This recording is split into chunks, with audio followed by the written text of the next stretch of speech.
आज हम बात करेंगे आई शैल सील द हेवेंस के चैप्टर 19 की, जिसका नाम है the wind स्टर्स again.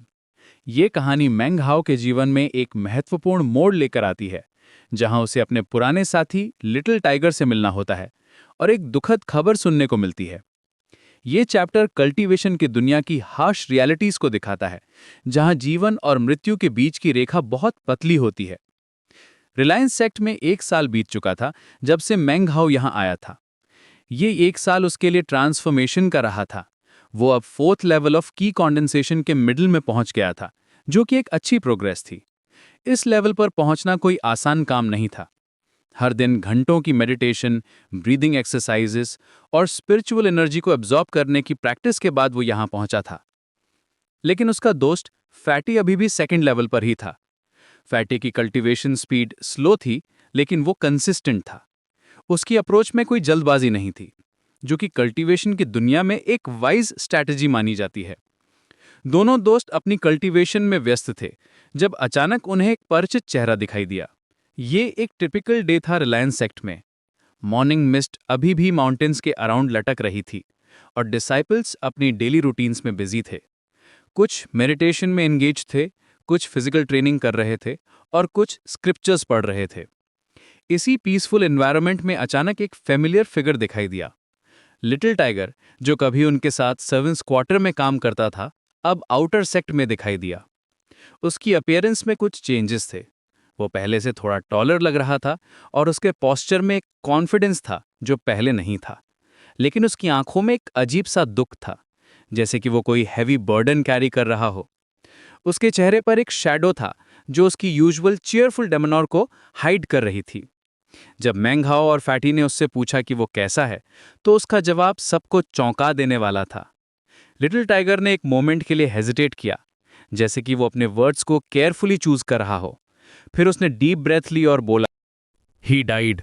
Little tiger ने धीमी आवाज में कहा। उसकी वॉइस में एक फाइनैलिटी थी जो इमीडिएटली एटमॉस्फेयर को हैवी बना देती है। मेंग हाओ और फैटी दोनों को समझ नहीं आया कि वो किसकी बात कर रहा है। उनके माइंड्स में तुरंत मल्टीपल पॉसिबिलिटीज आने लगी। कौन मरा था? कैसे? कब? वैंग यूचाई डाइड? मेंग हाओ ने हैरानी से पूछा। उसकी वॉइस में डिसबिलीफ था। वैंग यूचाई एक स्ट्रांग और हेल्दी यंग मैन था। उसकी डेथ का आइडिया ही अनबिलीवेबल लग रहा था। लिटिल टाइगर ने अपनी कहानी सुनाई और हर वर्ड के साथ एटमॉस्फेयर और भी सॉम्बर होता गया। In the servants quarter we were responsible for drawing water. Big bro Yuchai thought I was too young, so he helped me a lot. उसकी वॉइस में ग्रैटिट्यूड और रिग्रेट का मिक्सचर था। Once on a mountain road a powerful gust of wind hit us and knocked him off a cliff. I looked for his body for 2 months but could only find some broken bones. He must have been eaten by wild animals. ये description सुनकर मेंग हाओ का दिल भर आया। वैंग यूचाई एक अच्छा इंसान था जो हमेशा दूसरों की मदद करता था। वो एक सिंपल पर्सन था जिसकी कोई ग्रैंड एम्बिशंस नहीं थी, लेकिन जो अपने काम को सिंसियरिटी से करता था। उसके इस तरह की ट्रेजिक डेथ सुनकर दोनों दोस्तों को बहुत दुख हुआ। ये कल्टीवेशन वर्ल्ड की हार्श रियलिटी का एक रिमाइंडर था कि यहाँ लाइफ बहुत फ्रेजाइल होती है। लिटिल टाइगर की स्टोरी में कुछ डिटेल्स थीं जो डिस्टर्बिंग थीं। माउंटेन रोड्स पर पावरफुल विंड्स का होना अनयूजुअल नहीं था, लेकिन इतनी स्ट्रॉन्ग विंड की एक पर्सन को क्लिफ से गिरा दे, ये कंसर्निंग था। और फिर वाइल्ड एनिमल्स का मेंशन भी एक ग्रिम रिमाइंडर था कि कल्टीवेशन वर्ल्ड में डेंजर्स हर जगह लर्क करते हैं। फैटी ने तुरंत लिटिल टाइगर को सहारा देने की कोशिश की। उसका हार्ट ऑलवेज दूसरों के लिए सॉफ्ट रहता था। Little tiger, you stick with us. With Meng Hao around no one will dare bully you, उसने कहा। यह ऑफर जेन्युइन था। फैटी जानता था कि मेंग हाओ की कल्टीवेशन लेवल अब रिस्पेक्टेबल थी और उसकी रेप्यूटेशन सेक्ट में अच्छी थी, लेकिन लिटिल टाइगर का जवाब अजीब था। No that's okay, I am fine, उसने कहा और अपनी आंखों में एक मिस्टीरियस चमक के साथ वहां से चला गया। उसका रिफ्यूजल अनएक्सपेक्टेड था। यूजुअली कोई भी फर्स्ट लेवल कल्टीवेटर प्रोटेक्शन के ऑफर को रेडिली एक्सेप्ट करता, लेकिन लिटिल टाइगर में कुछ डिफरेंट था। मेंग हाओ को लगा कि लिटिल टाइगर में कुछ बदलाव आया है। वो अभी भी first level of Qi condensation पर था, लेकिन उसके बिहेवियर में एक कॉन्फिडेंस था जो पहले नहीं था। उसकी बॉडी लैंग्वेज में एक अश्योरेंस था जो अनयूजुअल थी किसी फर्स्ट लेवल कल्टीवेटर के लिए। एवरीवन हैज सीक्रेट्स, मेंग हाओ ने सोचा। Perhaps he made some lucky break that he doesn't want to talk about. Otherwise why would he come here at only the first level of Qi condensation? ये question valid था। Outer sect में आने के लिए usually कम से कम 2nd या 3rd level की cultivation चाहिए होती थी। फर्स्ट लेवल कल्टीवेटर्स को यूजुअली सर्वेंट्स क्वार्टर्स में ही रखा जाता था। लिटिल टाइगर का आउटर सेक्ट में प्रेजेंस सजेस्ट करता था कि उसके पास कोई स्पेशल परमिशन या बैकिंग थी। इस घटना के बाद मेंग हाओ अपनी कल्टीवेशन पर फोकस करने लगा। वांग यूचाई की डेथ ने उसे रिमाइंड किया था कि कल्टीवेशन वर्ल्ड में स्ट्रेंथ ही सब कुछ है। बिना प्रॉपर कल्टीवेशन के एक पर्सन किसी भी मोमेंट वल्नरेबल हो सकता है। यह रियलाइजेशन उसकी मोटिवेशन को और भी इंक्रीज कर देता है। लेकिन जल्दी ही उसे एक बड़ी समस्या का सामना करना पड़ा। उसकी कल्टीवेशन 4th लेवल के मिडिल में स्टक हो गई थी। ये एक फ्रस्ट्रेटिंग सिचुएशन थी। कितनी भी कोशिश करे वो आगे नहीं बढ़ पा रहा था। हर दिन आवर्स की मेडिटेशन करने के बाद भी कोई प्रोग्रेस नहीं हो रहा था। उसकी spiritual energy circulation same level पर स्टक रह जाती थी। बॉटलनेक्स कल्टीवेशन की दुनिया में कॉमन है, लेकिन ये यूजुअली पीक लेवल्स पर आती हैं। मेंग हाओ की बॉटलनेक का मिडिल लेवल पर आना अनयूजुअल था। एल्डर सिस्टर जू ने मुझे बताया था कि 4th लेवल के पीक से 5th लेवल में ब्रेक थ्रू करना एक बॉटलनेक में इन्वॉल्व होगा। लेकिन मेरी बॉटलनेक जल्दी क्यों आ गई? क्या यह सच में इसलिए है क्योंकि मैंने बहुत सारे डिमोनिक कोर्स कंज्यूम किए हैं? मेंग हाओ ने अपने आप से सवाल किया। यह एक वैलिड कंसर्न था। डिमोनिक कोर्स पावरफुल होती हैं, लेकिन इनका एक्सेसिव कंजम्पशन साइड इफेक्ट्स भी ला सकता है। मेंग हाओ ने पास्ट में कई डिमोनिक कोर्स कंज्यूम की थी अपनी कल्टीवेशन स्पीड बढ़ाने के लिए। शायद यही रीजन था उसकी अर्ली बॉटलनेक का। ये बॉटलनेक उसके लिए बहुत परेशानी की बात थी क्योंकि वो विंड वॉकिंग टेक्निक सीखना चाहता था। ये टेक्निक बहुत यूजफुल थी कॉम्बैट और मोबिलिटी के लिए, लेकिन इसके लिए उसे 5th लेवल तक पहुंचना जरूरी था। If that's the case, I need some medicinal pills specially designed for breaking through bottlenecks, और perhaps I need some high level demonic cores, उसने सोचा। मेडिसिनल पिल्स कल्टीवेशन वर्ल्ड में बहुत इंपॉर्टेंट रोल प्ले करती हैं। वे कल्टीवेशन स्पीड को increase करने, bottlenecks को ब्रेक करने और इंजरीज को हील करने के लिए यूज होती हैं। लेकिन हाई क्वालिटी पिल्स बहुत एक्सपेंसिव और रेयर होती हैं। मेंग हाओ के पास करंटली ऐसी पिल्स अफोर्ड करने के रिसोर्सेज नहीं थे। इस बीच रिलायंस सेक्ट में एक अजीब सा माहौल बन गया था। यह एटमॉस्फेयर पूरे सेक्ट को इफेक्ट कर रहा था। हाल ही में एक ग्रैंड एल्डर की मौत हो गई थी जो लगभग 150 ईयर्स की उम्र में मरा था। ये डेथ नेचुरल थी क्योंकि फाउंडेशन स्टैब्लिशमेंट कल्टीवेटर्स की लॉन्जिविटी 150 ईयर्स होती है और कोर फॉर्मेशन कल्टीवेटर्स की 300 ईयर्स। लेकिन इस ग्रैंड एल्डर की अचानक मौत ने सबको परेशान कर दिया था। ग्रैंड एल्डर्स सेक्ट के पिलर्स होते हैं। उनकी डेथ का मतलब है कि सेक्ट की ओवरऑल स्ट्रेंथ में डिक्रीज हो गया है। यह स्पेशली कंसर्निंग था क्योंकि कल्टीवेशन वर्ल्ड में करंटली कुछ टेंशन्स चल रही थीं। अन्य सेक्ट्स की एक्टिविटीज भी सस्पिशियस लग रही थी। इसके अलावा पेट्रियार्क रिलायंस 400 सालों से गायब था। यह एक मेजर कंसर्न था। पेट्रियार्क किसी भी सेक्ट का सुप्रीम लीडर होता है। उसकी एब्सेंस में सेक्ट वल्नरेबल हो जाता है। 400 साल एक लॉन्ग टाइम है और इस ड्यूरेशन में कई थिंग्स चेंज हो सकती हैं कल्टीवेशन वर्ल्ड में। यह बात सेक्ट के सभी मेंबर्स को चिंता में डाल रही थी। जूनियर डिसाइपल्स को पूरी सिचुएशन का पता नहीं था, लेकिन वे एटमॉस्फेयर में टेंशन फील कर सकते थे। सीनियर डिसाइपल्स और एल्डर्स के फेसेस पर वरी क्लियरली विजिबल थी। बाहरी दुनिया में भी कुछ हलचल हो रही थी, जिससे सेक्ट के लीडर्स को लगता था कि कोई बड़ा खतरा आने वाला है। नेबरिंग सेक्ट्स की एक्टिविटीज में इंक्रीज देखी जा रही थी। ट्रेड रूट्स पर अटैक्स की रिपोर्ट्स आ रही थी। ये सब साइंस थे कि कल्टीवेशन वर्ल्ड में कुछ मेजर हैपनिंग होने वाली थी। एल्डर सिस्टर यक्सू और एल्डर ब्रदर चेन, जो 7th लेवल ऑफ की कंडेंसेशन पर थे, अक्सर चिंतित दिखते थे। उनकी यूजुअल काम डेमीनर में क्रैक्स दिखाई दे रहे थे। वे फ्रीक्वेंटली मीटिंग्स में पार्टिसिपेट कर रहे थे और अपने जूनियर डिसाइपल्स को एक्स्ट्रा ट्रेनिंग देने पर फोकस कर रहे थे।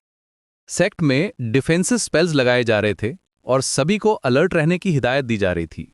ये मेजर्स नेसेसरी थे, लेकिन इनसे एटमॉस्फेयर और भी टेंस हो गया था। पेट्रोल ड्यूटीज इंक्रीज कर दी गई थीं और एंट्री पॉइंट्स पर एक्स्ट्रा सिक्योरिटी लगाई गई थी। इस तनावपूर्ण माहौल में मेंग हाओ अपनी कल्टीवेशन की समस्या से जूझ रहा था। उसे पता था कि बिना किसी स्पेशल मेडिसिनल पिल के वो इस बॉटलनेक को पार नहीं कर सकता।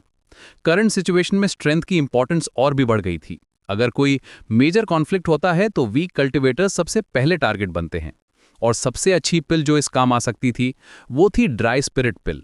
ये पिल स्पेसिफिकली बॉटलनेक्स को ब्रेक करने के लिए डिजाइंड होती है। इसकी इफेक्टिवनेस प्रूवन थी और कई कल्टीवेटर्स ने इसकी हेल्प से मेजर ब्रेक थ्रूस अचीव किए थे। ड्राई स्पिरिट पिल्स बहुत रेयर होती हैं और साल में सिर्फ एक बार डिस्ट्रीब्यूट की जाती हैं। ये पिल्स स्पेशली बॉटलनेक्स को तोड़ने के लिए बनाई जाती हैं और इनकी इफेक्टिवनेस बहुत हाई होती है। इन पिल्स को बनाने के लिए रेयर इंग्रेडिएंट्स की ज़रूरत होती है और प्रोसेस भी कॉम्प्लेक्स होता है, इसीलिए ये पिल्स इतनी वैल्यूएबल होती हैं। पिल डिस्ट्रीब्यूशन एक मेजर इवेंट होता है सेक्ट में।